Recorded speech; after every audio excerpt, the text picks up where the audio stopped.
ముందుగా బాగా కడిగి శుభ్రం చేసిన చేప ముక్కలు తీసుకుని దాంట్లో కొంచెం ఉప్పు, కారం, పసుపు వేసుకుని ముక్కలకు బాగా పట్టించుకొని అలా పట్టించుకున్న ముక్కల్ని ఒక 5 మినిట్స్ పక్కన పెట్టుకోవాలి.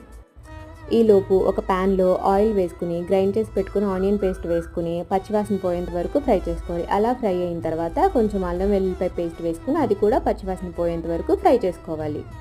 తర్వాత మనం ముందుగా మ్యారినేట్ చేసి పెట్టుకున్న చాప్ ముక్కలు వేసుకుని బాగా కలుపుకొని ఒక 5 మినిట్స్ ఫ్రై అవ్వాలి. తర్వాత 2 నుంచి 3 వరకు పచ్చిమిరపకాయలు వేసుకుని ఒక మూత పెట్టుకుని 5 to 10 మినిట్స్ బాగా మగ్గనివ్వాలి.